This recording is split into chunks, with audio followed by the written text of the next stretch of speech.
Hi, it's Alaska Granny. I'm out at Granny Camp, which is my Alaska off-grid cabin, and winter is definitely on the horizon, so it's time to shut it down. It's also time to prepare what are some items that everyone should have on hand for winter storms. We need to have those supplies as Alaskans. All over the lower 48, there have been extreme winter storms in the last few years. Planning to have winter storm supplies on hand could make sense for you no matter where you live. What if it gets extremely cold or you have a power outage? Then you'll need a few of these supplies to help smooth your day and help you get through your emergency situation. As preppers, everybody should have a nice supply of food and water.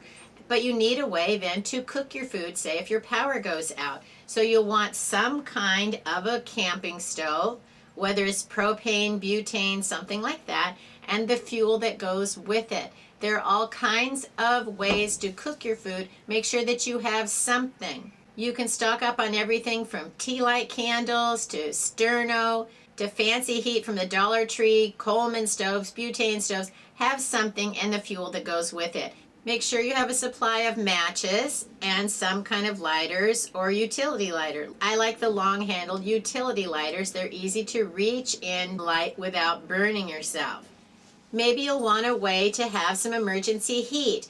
For example, I have this Coleman propane heater that I use out at Granny Camp, but I also have a Mr. Buddy heater that I use in my home. It's a safe alternative for emergency heat to use in your home. I made a video about the Mr. Heater Buddy, and I'll put a link to that video here so you can see how to use it if it's something that you're interested in getting.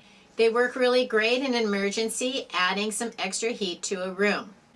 If the lights go out, maybe you want oil lanterns, or candles, or battery lights, solar lantern. There are all different kinds of emergency lights to have if the power goes out.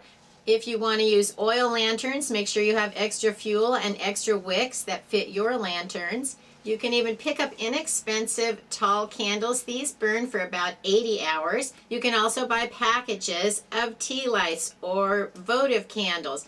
The votive candles are usually a little larger. They last longer. But either one is a good option to have in an emergency. I even found these little battery emergency lights at the Dollar Tree. They were 2 for $1 when I bought them, but the last time I saw them, because of shrinkflation or inflation, they were sold in a pack of 1. These little lights provide a lot of light, they burn a long time, and they're great to use in an emergency. You'll want to have flashlights and the batteries that go with them. And then there are all different kinds of lanterns you can get that take batteries or have solar backups. There are all different types of lights and lanterns that you can have, that you need to find the ones that work for you. Something that is going to allow you to have light in an emergency situation. Because using things like stoves, heaters, and candles can be a threat to fire, make sure that you have a fire extinguisher. Also make sure you have a smoke alarm that has a carbon monoxide detector. When you're burning things in your house, you are depleting the oxygen. Every year people get sick and even die from carbon monoxide poisoning. And so for just a few dollars, you can get a smoke alarm with a carbon monoxide detector that could ensure the safety and even the lives of yourself and your family. If your power goes out, it's going to be cold. Think about what you can put on that can help keep you warm. Get a nice base layer of long underwear. You can't believe how much a thin little layer of extra underwear can keep you warm under your clothing. You'll also want to get some thick, heavy socks and a nice pair of warm slippers. These can make all the difference if you can stay warm and comfortable in your home. Then get your big stack of extra warm blankets. Make sure they're all clean and laundered and they're fresh, folded up, and that they're ready to use if somebody is cold and you need it.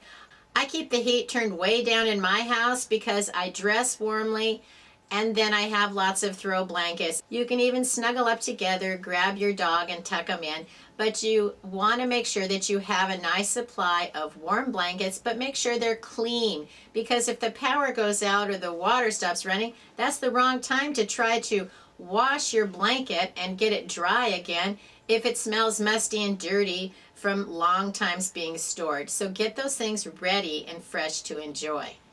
You probably don't want to be trapped in your home.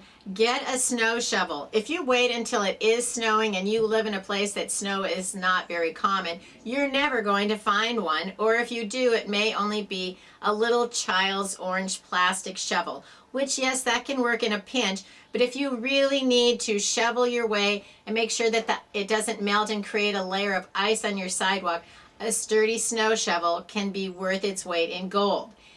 Plus, if you get a nice sturdy metal snow shovel, even if you don't use it every year, it can last for decades. Heading out in your car, make sure you have some sort of an ice scraper or a snow broom. Some way to clean the ice off your windshield, brush off the snow if you get it. You can even find telescopic snow brooms and ice scrapers so you can reach across tall or large vehicles so that you can get the job done.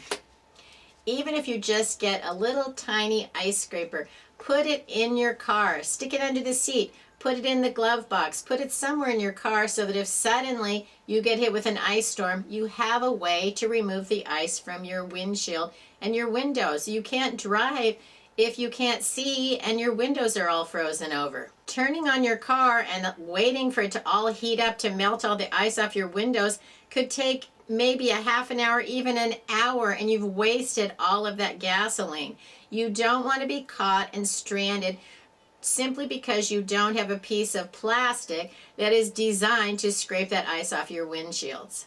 Winter's on the way, but there's still time. Don't wait until the snowflakes are falling and you join the people that are in a panic, rushing to the store to grab up supplies without planning ahead or not being able to find the things that you need. Get the prepping supplies you need now before the winter storms hit so that when they do come, you can be relaxing at home, snuggled up warm, and enjoying the life that you have. You won't have to be out in the cold trying to frantically decide what to do next because you planned ahead and you're ready to make the best of whatever comes your way. If you enjoyed my video, I hope you'll share it with someone else you think might like it.